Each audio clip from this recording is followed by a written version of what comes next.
Raider Nation, what's going on? I'm Mitchell Renz, host of the Raiders Report. And coming up on today's show, let's get into the latest going on around Jayden Daniels because I have continuously held out hope that this guy is going to be in silver and black, though based on something that Adam Schefter said, my hope is slowly dwindling down. Then, all the Raiders news that you need to know around the silver and black that happened today. If you don't know, let's get in here to the latest around the LSU quarterback, the Heisman Trophy winner, Jayden Daniels. He's meeting with the Washington Commanders today, and he has a private dinner, I believe, with them tomorrow. What's interesting about this, and we've talked about in great lengths, Jayden, obviously, his connection with Antonio Pierce, this organization, but at the end of the day, if he's not on the board, you're never going to have an opportunity to draft him. Adam Schefter, he was on a podcast over the weekend and literally told the people on the podcast, Commanders fans can get Jayden Daniels jerseys. Now, I will admit that I always say on this show that if you hear a guy like Schefter say something, a guy like Rapp say something,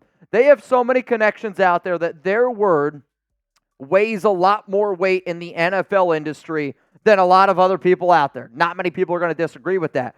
I will also say, though, that if anybody flat out says that they have an idea or they know what's going to happen, they're lying. This is primetime smoke and mirrors type of season. Schefter's been wrong before, Rapp's been wrong before, and I'm hoping that Shefty's wrong again. My question of the nation, though, is type D for draft, type P for pass. Will the Washington Commanders draft Jayden Daniels? And the team that just, there's a lot of smoke right now around the Commanders, around Washington. Colin Cowherd said that that's where he's going to go. However, there's so many other stories that indicate maybe that's not where Jayden wants to go. Give me a D. Pause. Give me a P for pass. Will the Commanders draft Jayden? I would say right now, there is a 33% chance that Jayden Daniels is drafted by the Washington Commanders. There is a much better chance that this guy right here ends up being a Commander than a Raider, solely based on where he ends up going down. But we know that Caleb Williams is going to be number one off the board. No doubt about it, number one off the board. So now the Commanders at their pick 2 targets, these are the only 3 players that they're going to choose from. They're not going to take Michael Penix Jr. I actually think that that's been pretty well documented that team's not really on him. J.J. McCarthy, Pelissero has linked him. Drake May has been linked to the Commanders. Jayden Daniels obviously has been linked to the Washington Commanders on top of that. But if you are this team and you don't know exactly where you want to go, if you don't know the background story of why, I do still think that there's a chance that he doesn't go there. Per Evan Silva, last week, Daniels' meetings with the Commanders did not go as smoothly. Daniels also out of a formal combine meeting and his parties met privately after his pro day. I will admit, didn't say which meetings went bad, but that's one story. Then we heard the whole Eric Bickel from Sports Junkies co-host, and basically that his son told him that if the Commanders end up drafting Jayden, that maybe that's not the way to do it because back in 2022, when Brandon Ayuk introduced Adam Peters, now GM of the Commanders, that Jayden flat out tell your dad Jayden Daniels hates Adam Peters. More and more stuff continues to come out. So when you hear all these different stories, I will admit, it's hard to tell what is truth, what is fact, right? It's tough. And I see Just says picking Evan Silva over Schefter. I'm not picking anybody over anyone. I'm just giving you all the details of what needs to happen here because Jayden has not disputed the rumors that he doesn't want him to go to the Commanders. He has disputed that he doesn't. People said, he doesn't want to go to the Patriots. He's disputed that. He's close friends with Brandon Ayuk. Ayuk connected Jayden Daniels and Peters back in 2022 or in early 2023 when he was talking about declaring for the draft. And Adam Peters apparently told Jayden Daniels that you don't have the talent to be picked before round 5 and your talent doesn't translate to the NFL.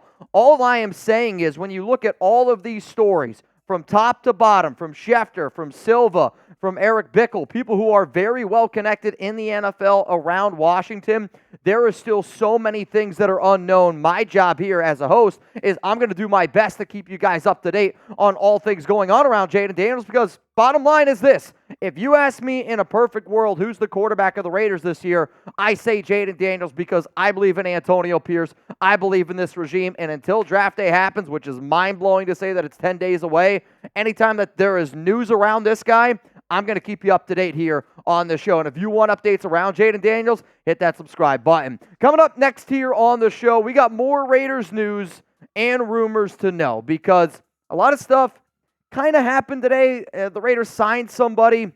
We got some news on a top 30 visit. 4 players talked to the media, which was a really cool thing to hear. And if you're wondering what's the latest going on around this team, I got all this for you. But before I get into it, shout out to today's sponsor, PrizePicks, $100 deposit match at prizepicks.com/CLNS. And I know for a lot of people out there, football season's not going on. Basketball season for March Madness just ended. Women's college basketball just ended, though. The women's WNBA draft is live on Chat Sports Night if you want to go check that out. But, the reason why I'm excited for Prize Picks, and one of the new features that I have just recently started to take a dabble in, a little bit more of a deep dive, we know that what Prize Picks has to offer during the regular season.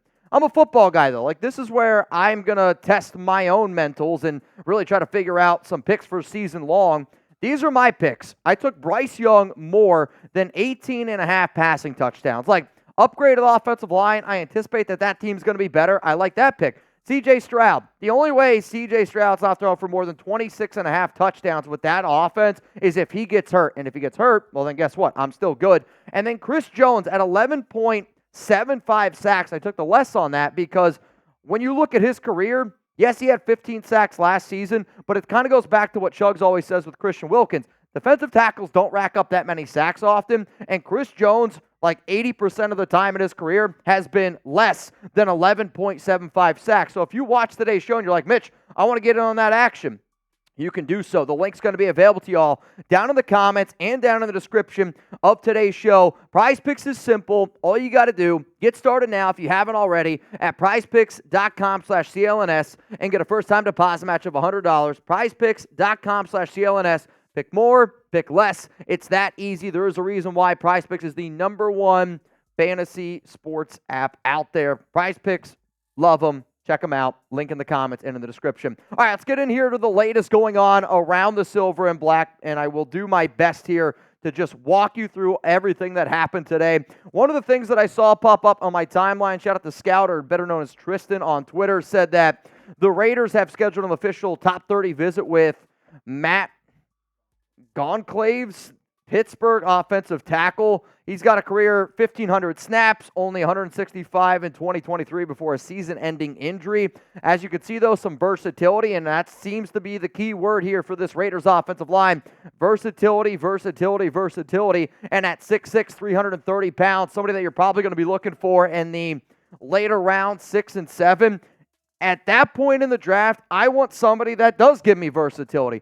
I do want a player that my coaching staff believes in. So this is just another name that the Raiders are adding to their top 30 visits. And when you look at a lot of the top 30 visits for the silver and black squad, it's a lot of late round picks, which makes me wonder if the Raiders already kind of know what they're going to do early on, and now they're just looking for some of these later round guys that build out the roster a little bit. If you didn't see my video that I dropped earlier on the Raiders Report, the silver and black, they signed Cody Whitehair to a 1-year, $2.5 million deal. He can make up to $3 million in total. It's also $1.4 million guaranteed. He's got those ties to Champ Kelly. He's got the ties to Luke Getsy. I will admit that I do think that he's probably better as a backup left guard and can be a cheap option, which is, I don't want to say, funny's not the right word, but it does make me think of the Raiders paid Greg Van Roten last season. Nobody thought he was going to be all that good. Turned out pretty good.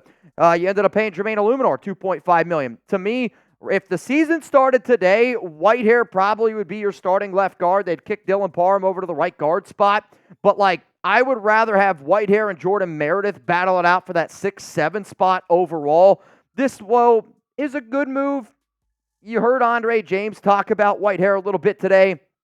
Basically just saying, it's good to have a veteran presence with a new offensive line coach and a brand new offensive scheme. So to have somebody that's got that relativeness with Getsy, was a starting left guard, also gave you some center reps as well for the Bears the last 2 seasons. I did think that it's a good depth move, but I really am hoping that this is not the Raiders' answer at left guard. More news around the silver and black. I know that people are going to continuously throw out the idea of Davante Adams getting traded.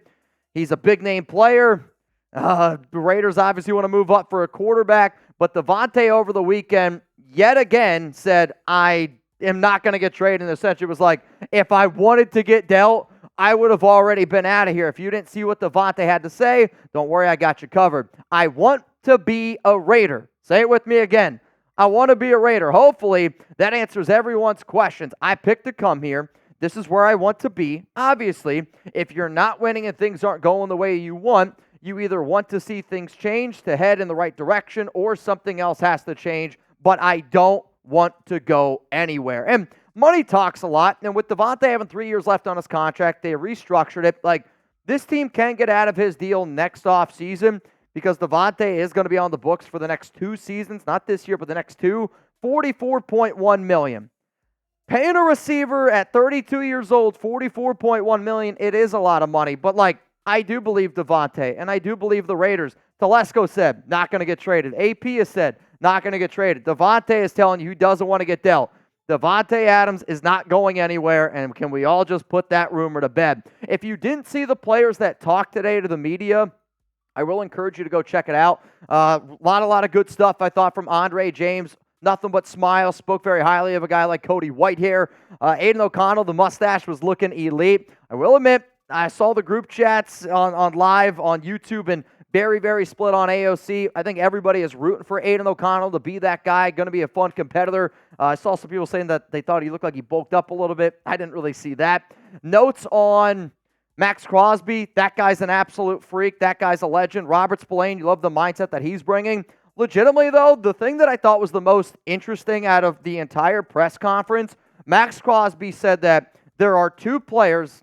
He named 2 players in the draft that he thought had like that dog mentality. And because Max is one of the dudes that is just so well respected in that locker room, in this organization, like Max said, he's like, I'm literally friends with Mark Davis all the way down to the janitor. For Max to give a shout out to Brandon Fisk, defensive tackle from Florida State, and edge rusher Latu. I know that nobody thinks that the Raiders are going to go edge or certain positions maybe early on.